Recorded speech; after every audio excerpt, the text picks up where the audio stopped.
உனக்கு பேரம் பேசவோ பேச்சுவார்த்தை நடத்தவோ ஒப்பந்தம் போடவோ திறமை இல்லை என்றால் உன்னை மென்று தின்று துப்பி விடுவார்கள். இந்த வீடியோ பார்த்து முடிக்கும்போது தேவையான இடத்துல உனக்கு சாதகமா நெகோஷியேஷன் பண்ணி முடிக்கிற தந்திரங்களை கத்துப்ப. உன்னை சுற்றியுள்ள உலகம் ஒரு மிகப்பெரிய சந்தை.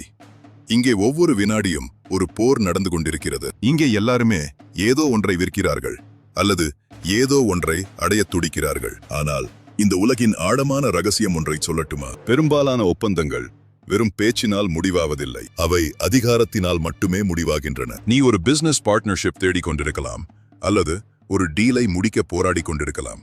அந்த இடத்தில் சமத்துவம் என்பது ஒரு அழகான பொய். அங்கே ஒன்று நீ வழிநடத்த வேண்டும் அல்லது அவர்கள் உன்னை வழிநடத்துவார்கள். வேட்டையாடுபவனாக இரு அல்லது வேட்டையாடப்படுபவனாக இரு.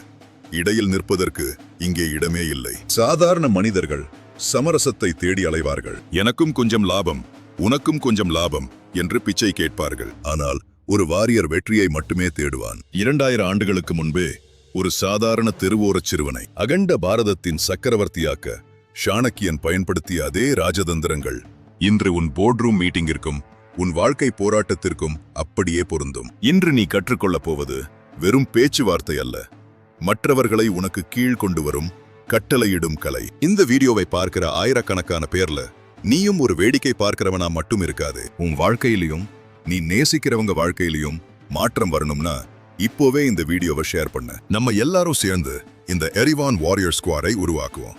சப்ஸ்கிரைப் பண்ண. சாணக்கியரின் முதல் தந்திரம் சாம். இதை பலர் வெறும் சமரசம் என்று மேலோட்டமாக புரிந்து கொள்கிறார்கள்.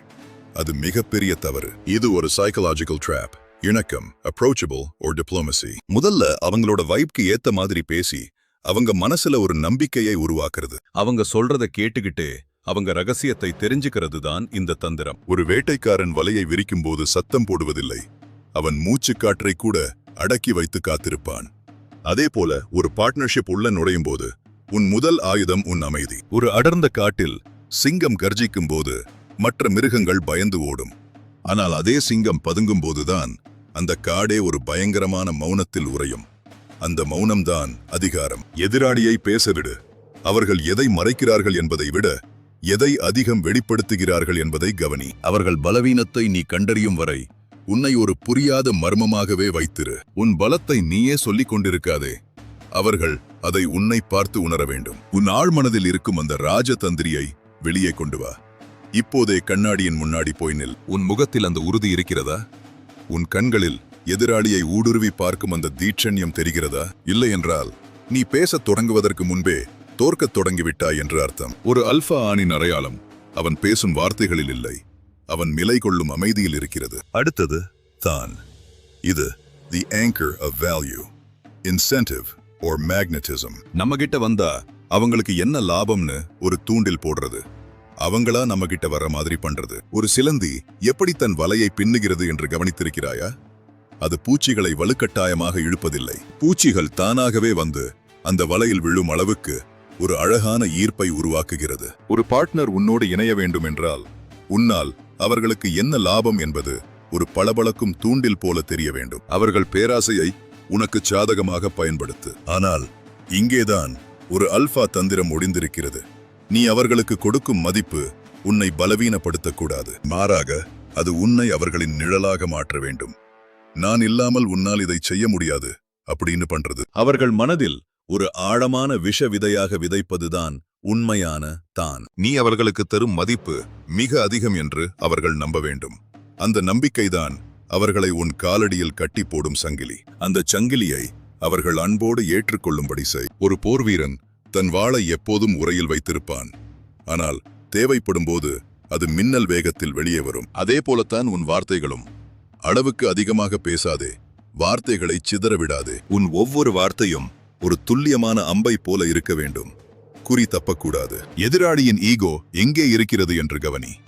அதை வருடி கொடுப்பது போல கொடுத்து மெல்ல உன் கட்டுப்பாட்டிற்குள் கொண்டு வா. இது ஏமாற்று வேலை அல்ல, இது ஒரு தலைவனுக்கான அறம் சார்ந்த ராஜதந்திரம். நீ ஒரு சாதாரண ஆள் இல்லை, நீ ஒரு ராஜா என்பதை முதலில் உன் ஆழ்மனதிற்கு புரியவை. நீ யாரிடமும் எதையும் கெஞ்சி யாசிக்கப் போவதில்லை, நீ வாய்ப்புகளை வழங்கப் போகிறாய். நீ ஒரு பலவீனமான நிலையில் இருக்கிறாய் என்று உலகம் நினைத்தாலும் உன் உள்ளுக்குள் இருக்கும் அந்த சாணக்கியன் புன்னகைக்க வேண்டும். ஏனென்றால் ஆட்டம் தொடங்குவதற்கு முன்பே வெற்றி யாருக்கு என்பது உனக்கு தெரியும். உன் மௌனம் அவர்களுக்கு பயத்தை உண்டாக்கட்டும். உன் வார்த்தைகள் அவர்களுக்கு கட்டளையாக இருக்கட்டும். எழுந்து நில். இப்போது நாம் ஆட்டத்தின் மிக முக்கியமான பகுதிக்கு வருகிறோம். பேத. இதை பிரித்தாளும் சூழ்ச்சி என்று உலகம் சொல்லும். ஆனால் ஒரு வாரியருக்கு இது லாஜிக்கல் டாமினன்ஸ். பதுத்தாய்தல். அவங்க பேச்சில் இருக்கிற ஓட்டைகளை கண்டுபிடிக்கிறது. அவங்க கிட்ட இருக்கிற பயம் அல்லது பலவீனத்தை அவங்களுக்கே புரிய வச்சு நம்ம வழிதான் சரி அப்படின்னு அவங்கள நம்ப வைக்கிறது. ஒரு கல்லில் இருக்கும் விரிசலை தேடுவது போல உன் எதிராளியின் அல்லது பார்ட்னரின் பலவீனமான புள்ளியை தேடு. அவர்களுக்குள் இருக்கும் பயம் என்ன? அவர்களின் தயக்கம் எங்கே இருக்கிறது? அதை அவர்களுக்கு மென்மையாக சுட்டிக்காட்டு. நீ என்னோடு இணையவில்லை என்றால் நீ எதை இழப்பாய் என்ற உண்மையை அவர்கள் கண்முன்னே ஒரு திகில் படம் போல ஓடவிடு.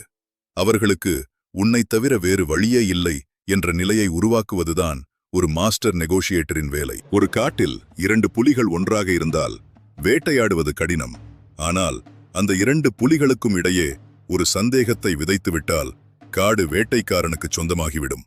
இது மற்றவர்களை காயப்படுத்துவதற்காக அல்ல, உன் இலக்கை அடைவதற்கு முட்டுக்கட்டையாக இருப்பவர்களை வழிக்கு கொண்டு வர.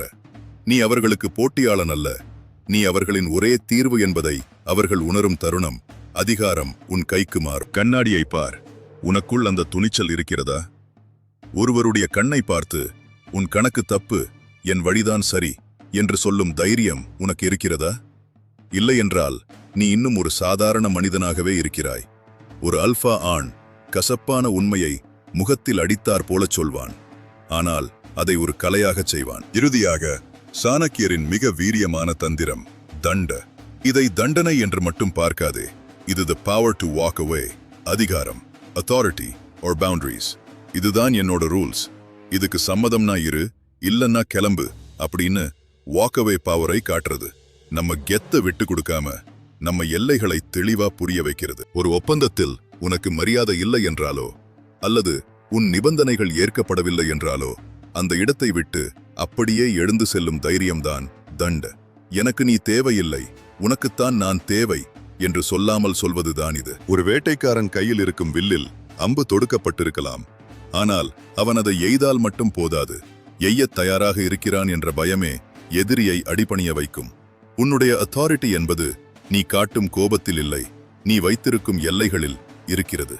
இதுதான் என் வழி, உனக்கு சம்மதம் என்றால் வா, இல்லை என்றால் விலகினில் என்ற அந்த தெளிவுதான் உன்னை ஒரு சாதாரண மனிதனிடமிருந்து பிரித்து காட்டும். நீ ஒரு பிசினஸ் டீலில் இருக்கலாம் அல்லது ஒரு உறவில் இருக்கலாம்.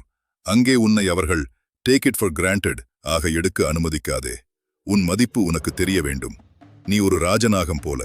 நீ கடிக்க வேண்டிய அவசியமில்லை. ஆனால் நீ சீரத் தெரிந்தவன் என்று உலகம் அறிந்திருக்க வேண்டும். அந்த சீற்றம்தான் உனக்கான மரியாதையை பெற்றுத்தரும். இப்போது கேள்வியை உன்னிடமே கேட்கிறேன். நீ இன்னும் அந்த பழைய பயந்த சுபாவம் கொண்ட மனிதனாகவே இருக்கப் போகிறாயா? அல்லது சாணக்கியனின் இரத்தமும் அறிவும் கொண்ட ஒரு நவீன வாரியராக மாறப்போகிறாயா? வெற்றி என்பது தானாக கதவை தட்டாது. நீ கதவை உடைத்துக்கொண்டு உள்ளே நுழைய வேண்டும். அங்கே சிம்மாசனம் காலியாகத்தான் இருக்கிறது.